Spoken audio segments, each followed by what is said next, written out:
വീണ്ടും പഴയതുപോലെ ആവണം. പഴയ അല്ലെന്നേ, അതിനല്ല ഞങ്ങൾ വന്നിരിക്കുന്നത്. മുഴുവൻ വരുത്തിവെച്ച പിണറായി വിജയൻ വന്ന് ഈ ചോദ്യം എന്നോട് ചോദിക്കണ്ട. 1 ലിറ്റർ പോലും ഉണ്ടാക്കിയില്ലല്ലോ. 10 കൊല്ലം ഇരുന്നിട്ട് 1 ലിറ്റർ പോലും ഉണ്ടാക്കിയില്ലല്ലോ. ചുമ്മാ വെറുതെ വർത്താനം പറഞ്ഞു. വി.ഡി. സതീശൻ സർക്കാരിന്റെ ആദ്യ ബജറ്റാണ് ഇന്ന് അവതരിപ്പിച്ചത്. കേരളം കനത്ത സാമ്പത്തിക പ്രതിസന്ധിയിലാണെന്ന ധവളപത്രത്തിന് പിന്നാലെ വന്ന ബജറ്റിൽ വരുമാന വർധനവ് ലക്ഷ്യമിട്ടുള്ള നിരവധി പ്രഖ്യാപനങ്ങളുണ്ട്. എന്നാൽ ഈ ബജറ്റിനെ വളരെ ശക്തമായ ഭാഷയിലാണ് ഇടതുപക്ഷം വിമർശിച്ചത്. ബജറ്റ് അവതരണത്തിന് ശേഷം മാധ്യമങ്ങളെ കണ്ടപ്പോൾ വി.ഡി. സതീശൻ ഈ വിമർശനങ്ങൾക്കെല്ലാം മറുപടി നൽകി. പിണറായി വിജയനെയും ഇടത് സർക്കാരിന്റെ 10 കൊല്ലത്തെ ഭരണത്തെയും ശക്തമായ ഭാഷയിലാണ് അദ്ദേഹം വിമർശിച്ചത്. പത്രസമ്മേളനത്തിലെ പ്രസക്ത ഭാഗങ്ങൾ കാണാം. തീർച്ചയായിട്ടും ഇപ്പൊ പ്രതിപക്ഷ നേതാവ് ആക്ഷേപിച്ചെന്ന് പറഞ്ഞു, സ്വകാര്യ നിക്ഷേപങ്ങളെ മുഴുവൻ കൊണ്ടുവരാൻ വേണ്ടിയിട്ടാണ് ഈ ബജറ്റ് എന്ന് പറഞ്ഞു. ശരിയാണ്. അല്ല, കേൾക്ക്, അദ്ദേഹത്തിന്റെ ആക്ഷേപത്തെ ഞാൻ പൂർണ്ണമായി സ്വീകരിക്കുന്നു. സ്വകാര്യ നിക്ഷേപം ഇവിടെ ഉണ്ടാവണം. ഈ 87,000 കോടി രൂപയുടെ കടവും ഇപ്പൊ കൊടുക്കേണ്ട ബാധ്യതയും 5 ലക്ഷം കോടി രൂപയുടെ കടവുള്ള ഒരു സംസ്ഥാനത്തിന് ഏത് കാര്യമാണ് ഒരു സെക്ടറിൽ, പബ്ലിക് സെക്ടറിൽ തുടങ്ങാൻ പറ്റുന്നത്? ഇവിടെ ഇൻവെസ്റ്റ്മെന്റ് വേണ്ടേ? ഇവിടെ മത്സരിക്കുകയാണ് സംസ്ഥാനങ്ങൾ, ഇന്ത്യയിലെ സംസ്ഥാനങ്ങൾ. ഓരോ ഇൻവെസ്റ്ററേയും കൊണ്ടുപോകുന്നതിന് വേണ്ടി തമിഴ്നാടും കർണാടകയും മഹാരാഷ്ട്രയും തെലങ്കാനയും ആന്ധ്രയും ഹരിയാനയും എല്ലാവരും മത്സരിക്കുകയാണ്. ഇവിടെ വരാൻ പാടില്ല ആരും. അതല്ല ഞങ്ങളുടെ നയം. ഞങ്ങൾ സ്വകാര്യ നിക്ഷേപത്തെ പ്രോത്സാഹിപ്പിക്കും, ഇൻവെസ്റ്റ്മെന്റിനെ പ്രോത്സാഹിപ്പിക്കും. അതുവഴിയേ സമ്പദ്ഘടനയെ മെച്ചപ്പെടുത്താൻ പറ്റുള്ളൂ. പ്രൈവറ്റൈസേഷൻ എവിടെയാണ് ഉണ്ടാക്കിയത്? അല്ല, ഏത് മേഖലയാണ് സ്വകാര്യവൽക്കരിച്ചത്? KSRTC സ്വകാര്യവൽക്കരിച്ചോ? വാട്ടർ തുടങ്ങും അവിടെ, ഒരു സംശയം വേണ്ട. അത് തുടങ്ങുക, അത് തന്നെയാണ് പോളിസി. പിന്നെ ഔട്ട് ഓഫ് പോർട്ട് അത് ഡെവലപ്പ് ചെയ്യും. അവിടെ ഫിഷറീസ് എക്സ്പോർട്ട് ഉണ്ടാവും. അവിടെ ഒരുപാട് തൊഴിലവസരങ്ങൾ കിട്ടുന്ന ലോജിസ്റ്റിക്സ് പാർക്കുകൾ ഉണ്ടാവും. ഗവൺമെന്റിന്റെ ഏജൻസികൾക്ക് ചെയ്യാൻ പറ്റാവുന്ന എല്ലാ സപ്പോർട്ടും. ഒരു പുതിയ ഒരാൾക്ക് ജോലി കൊടുക്കാൻ പറ്റുന്നില്ല. ഉള്ള ജോലിയിൽ നിന്ന് ആള് റിട്ടയർ ചെയ്യുമ്പോൾ കോൺട്രാക്ട് ലേബറെ വെച്ചുകൊണ്ടാണ് കേരളത്തിലെ പബ്ലിക് സെക്ടർ നടന്നുകൊണ്ട് പോകുന്നത്. നിങ്ങളൊന്ന് അന്വേഷിക്കുക. പബ്ലിക് സെക്ടർ നടത്തിക്കൊണ്ടു പോകുന്നത് പുതിയ അപ്പോയിന്റ്മെന്റ് നടത്തിയിട്ട് എത്ര നാളായി? ഈ ട്രാക്കോ കേബിൾ പൂട്ടിപ്പോയില്ലേ? ടെൽക്ക് പൂട്ടലിന്റെ വക്കിലാണ്.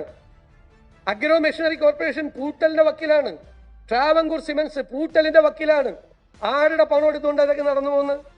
നമ്മുടെ നികുതി പണം, നമ്മുടെ എക്സ്ചക്കറിൽ നിന്നുള്ള പണം, നിങ്ങളും ഞാനും കൊടുക്കുന്ന നികുതി പണം എടുത്തുകൊണ്ട് ഈ ഒരാൾക്ക് പോലും ജോലി കൊടുക്കാൻ പോലും പറ്റാതെ, റിട്ടയർമെന്റ് വേക്കൻസിയിൽ പോലും ഒരാളെ നിയമിക്കാൻ പറ്റാതെ സ്ഥാപനമാണ് ഞങ്ങൾ സ്വകാര്യവൽക്കരിച്ചത്.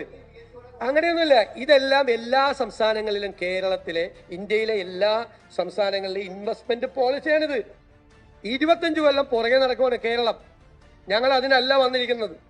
ഞങ്ങൾ അധികാരത്തിൽ വന്നിരിക്കുന്നത് കേരളത്തെ 25 കൊല്ലത്തേക്ക് തിരിച്ചു കൊണ്ടുപോകാൻ വേണ്ടിയിട്ടല്ല, 25 കൊല്ലത്തേക്ക് മുമ്പിലേക്ക് കൊണ്ടുപോകുന്നതിന് വേണ്ടിയിട്ടാണ്. കേരളത്തിൽ എംപ്ലോയ്മെന്റ് ജനറേഷൻ ഉണ്ടാക്കി, സമ്പദ്ഘടനയെ ഉത്തേജിപ്പിച്ച് പണം ഉണ്ടാക്കി പാവപ്പെട്ടവരെ സഹായിക്കാൻ വേണ്ടിയിട്ടാണ്. ഈ പണം കൊണ്ട് വെൽഫെയർ പ്രോജക്റ്റുകൾ നടപ്പാക്കും. 5 പൈസ കയ്യിലില്ല. എന്നിട്ട് വീണ്ടും പഴയതുപോലെ ആവണം. അല്ലെന്നേ, അതിനല്ല ഞങ്ങൾ വന്നിരിക്കുന്നത്. മുഴുവൻ വരുത്തിവെച്ച പിണറായി വിജയൻ വന്ന് ഈ ചോദ്യം എന്നോട് ചോദിക്കണ്ട. ഈ ജീവനക്കാർ മുഴുവൻ അദ്ദേഹത്തോട് തിരിച്ചു ചോദിച്ചോളൂ. ആരാ ഈ കുടിശ്ശിക ഉണ്ടാക്കിയത്? ഞങ്ങളാണോ? പറയണതിനൊരു ഔചിത്യം വേണ്ടേ? അദ്ദേഹം ഉണ്ടാക്കി വെച്ച അദ്ദേഹത്തിന്റെ സർക്കാരാണ് ഈ മെഡിസെപ്പ് തകർത്തത്. ജീവനക്കാരുടെ പരാതി 10 കൊല്ലം മുമ്പുണ്ടായിരുന്ന ഉമ്മൻചാണ്ടി സർക്കാരിനെ കുറിച്ചാണോ? DA കുടിശ്ശിക വരുത്തിയത് ഉമ്മൻചാണ്ടി സർക്കാരാണോ? DR കുടിശ്ശിക വരുത്തിയത് ഉമ്മൻചാണ്ടി സർക്കാരാണോ? അല്ല. ലീവ് സറണ്ടർ അടിച്ചു മാറ്റിയത് ആരാണ്? എത്ര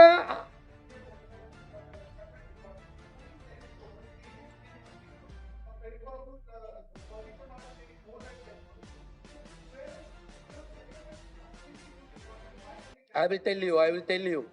We need money. For getting money to fill the exchequer, we have to do a lot of things. If we are continuing the same thing, what happened in the last government's time, nothing will happen. Kerala will be finished. So we are going to bring new economic models. There should be best financial management. There should be measures to prevent the leakage from the treasury. There should be a restructure in the entire tax administration. we will do it. We will fill the exchequer, no doubt. By stimulating the economy, we will fill the exchequer, and we will there will be a equitable distribution of wealth, definitely. Then you asked only senior citizens department. For the initial expense, we have given allocated 10 crores rupees for the initial expense. We are going to declare the detailed projects of the senior citizens, not only from the government's exchequer, but there is a scope. Gold hub. We are the number one consumers of 20% വരെ alcoholic content ഉള്ള ബിയറും വൈനും അല്ലാത്ത വീര്യം കുറഞ്ഞ മദ്യത്തെ പ്രോത്സാഹിപ്പിക്കണം. പക്ഷെ അവരിത് പറഞ്ഞ മാത്രമേ ഉള്ളൂ, അതിന് ടാക്സ് ഫിക്സ് ചെയ്തില്ല. അതിന് ടാക്സ് ഫിക്സ് ചെയ്യണം, പർട്ടിക്കുലർ ടാക്സ് ആണ്.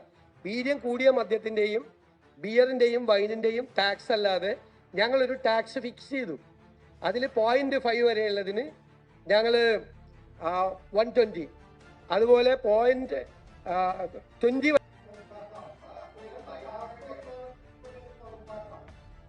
1 ലിറ്റർ പോലും ഉണ്ടാക്കിയില്ലല്ലോ. 10 കൊല്ലം ഇരുന്നിട്ട് 1 ലിറ്റർ പോലും ഉണ്ടാക്കിയില്ലല്ലോ. ചുമ്മാ വെറുതെ വർത്താനം പറഞ്ഞു.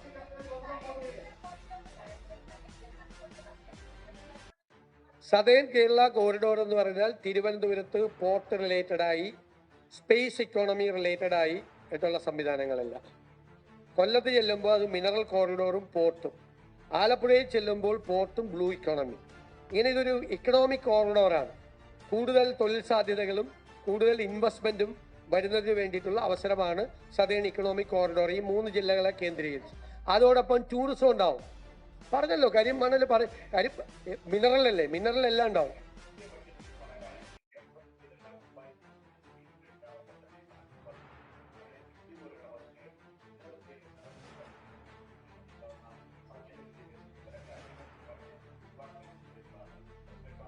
അല്ല, ഇവരെ ഈ പദ്ധതികളൊക്കെ പോകാൻ നേരത്ത് പ്രഖ്യാപിച്ച പദ്ധതികളാണ്. പോകാൻ നേരത്ത് 10 കൊല്ലം ഇരുന്നിട്ട് ഇതൊന്നും പറ്റിയില്ല.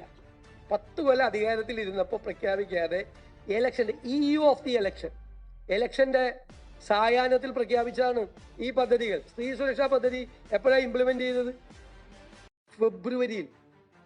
ഫെബ്രുവരിയിൽ ലോക്കൽ ബോഡി ഇലക്ഷൻ തോറ്റുകയുണ്ട്. ഈ ഇലക്ഷന് തൊട്ട് മുമ്പ് ഞങ്ങളത് പരിശോധിക്കുമെന്ന് ഞാൻ കഴിഞ്ഞ പത്രസമ്മേളനത്തിൽ പറഞ്ഞല്ലോ. ക്യാബിനറ്റ് കഴിഞ്ഞുള്ള പത്രസമ്മേളനത്തിൽ ഞങ്ങളത് പരിശോധിക്കും. ആ ലിസ്റ്റ് ഉണ്ടാക്കിയത് എങ്ങനെയെന്ന് പോലും പരിശോധിക്കേണ്ടതാണ്. ഇലക്ഷൻ കാലത്ത് വിതരണം ചെയ്യാൻ വേണ്ടിയിട്ട് ഉണ്ടാക്കിയ ലിസ്റ്റാണ്. തെരഞ്ഞെടുപ്പിന് തൊട്ട് മുമ്പ് എന്തൊക്കെ പ്രഖ്യാപനം നടത്തിയത്? ഇപ്പൊ ജീവനക്കാരോട് ഭയങ്കര സ്നേഹമാണല്ലോ. കഴിഞ്ഞ ഗവൺമെന്റുകളെല്ലാം ചെയ്തത് എന്താ? അവരുടെ കാലത്ത് പേ കമ്മീഷൻ നിയമിച്ച് പേ കമ്മീഷന്റെ ജോലി പൂർത്തിയാക്കി, പേ കമ്മീഷന്റെ അവാർഡ് കൊടുത്തു, പേ കമ്മീഷൻ നടപ്പിലാക്കി, ഇല്ലേ? ഇതിനു മുമ്പുള്ള ഗവൺമെന്റുകളെല്ലാം. ഈ ഗവൺമെന്റ് എന്താ ചെയ്തത്? പേ കമ്മീഷൻ പ്രഖ്യാപിച്ചത് എന്നാ? ഇലക്ഷന്റെ തൊട്ട് മുമ്പ്. അങ്ങനെ 6 മാസത്തേക്ക് സമയം കൊടുത്തു. അപ്പൊ അടുത്ത സർക്കാരിന്റെ തലയിലിരിക്കട്ടെ എന്ന്. ഒരു ബാധ്യത ഏറ്റെടുത്തില്ല. DA കുടിശ്ശിക വരുത്തി, DR കുടിശ്ശിക വരുത്തി, ലീവ് സറണ്ടർ അടിച്ചു മാറ്റി, മെഡിസപ്പ് പൊളിച്ചു. എന്നിട്ട് ഇവിടെ വന്നിരുന്നിട്ട് ഭയങ്കരം, ഞാൻ തന്നെ ഞെട്ടിപ്പോയി കണ്ടിട്ട്. ഇതിന്റെ എല്ലാത്തിൻ്റെയും ഓരോ ഫയലും ഞാൻ തരാം. ഞങ്ങൾ നോക്കിയിട്ടാണ് ചെയ്തിരിക്കുന്നത്. പോകുന്ന പോക്കി ചെയ്തത്, പോകുന്ന പോക്കില്ലേ.